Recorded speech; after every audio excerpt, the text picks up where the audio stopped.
अल्लाह आज के इस नूरानी क़ायदा में हम नून हर्फ पढ़ेंगे।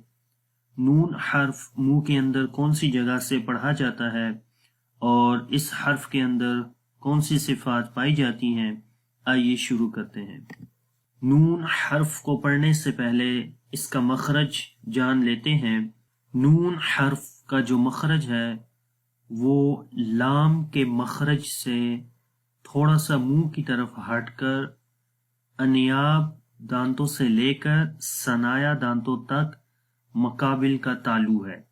यानी जुबान की नोक को जब मुकाबिल के तालु पर लगाएंगे और जो तालु होगा अनियाब से लेकर सनाया तक के दांतों का, यहाँ पर आप देख सकते हैं यहाँ से अनियाब शुरू होते हैं और ये सनाया इधर तक, और ये दोनों साइड्स पर हैं। तो जब जुबान की नोक इस जगह के ऊपर लगेगी, जैसे इस नीचे वाली इमेज में आपको नजर आ रही है, तो उस वक्त नून अदा होगा।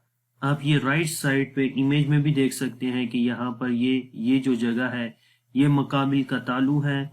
जुबान की नोक मुकाबिल के तालु पर लग रही है, जो तालु अनियाब से सनाया तक के दांतों का है, तो उस वक्त नून पढ़ा जाता है। अब मैं पढ़ूंगा, आपने मेरे बाद रिपीट करना है। नून नून नून। ये नून हर्फ का मखरज था। अब इसकी प्रैक्टिस करते हैं जबर ज़ेर पेश के साथ। नून जबर ना, नून ज़ेर नी, नून पेश नू। किसी हर्फ को लंबा नहीं करेंगे और बगैर जोड़ के पढ़ते हैं। ना, नी, नू।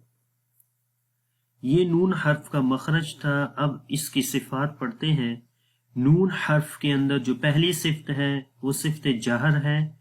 जहर में सांस रुक जाता है, तो उसकी मिसाल पढ़ते हैं। हमजा नून जबर अन। तो जब हम अन पढ़ेंगे तो नून के ऊपर सांस रुक गया, अन। ये जहर है। अगली सिफ्त है तवस्सुत, यानी कि शिद्दत और रखावत की दरमियानी सिफ्त तवस्सुत कहलाती है। दरमियान को तवस्सुत बोलते हैं। यानी इस सिफ्त के अंदर आवाज ना तो अपने मखरज में बिल्कुल बंद हो जाएगी और ना ही आवाज अपने मखरज में बिल्कुल जारी रहेगी, बल्कि दरमियानी पोजीशन रहेगी। और वो कैसे, वो आप यहाँ पर इस इमेज के अंदर देखें कि जब जुबान की नोक मुकाबिल के तालु पर लगती है, जो कि अनियाब से सनाया तक का है, तो उस वक्त यहाँ पर आवाज बंद हो जाती है। तो जब आवाज यहाँ बंद होती है, उसको कोई स्पेस नहीं मिलती कि वो आवाज बाहर निकले, तो फिर आवाज नाक के जरिए बाहर निकलती है, जिसकी वजह से ये ना तो आवाज मुकम्मल तौर पर इस मखरज में बंद हो रही है और ना ही मुकम्मल तौर पर बाहर निकल रही है, बल्कि तवस्सुत की पोजीशन आ जाती है। तो आवाज नाक के जरिए बाहर निकल जाती है, जिस वजह से इस हर्फ के अंदर गुन्ना भी आ जाता है, गुन्ना की सिफ्त भी आ जाती है और तवस्सुत भी। तो उस वक्त हम पढ़ेंगे हमजा नून जबर अन, अन। तो ये तवस्सुत की सिफ्त है। इसको ना तो हमने शिद्दत करना है जैसे अन, और ना ही अन ऐसे करना है, रखावत।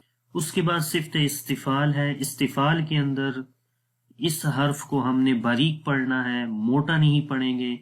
जैसे कि हम इसको पढ़ेंगे तो आवाज आसानी से समझ आ जाती है, नून।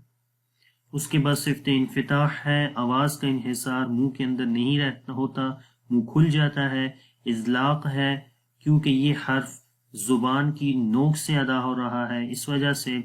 और आखिर में गुन्ना की सिफ्त है।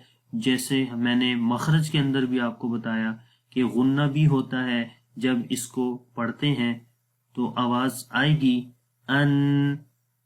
अब हम इसकी मिसालें पढ़ते हैं।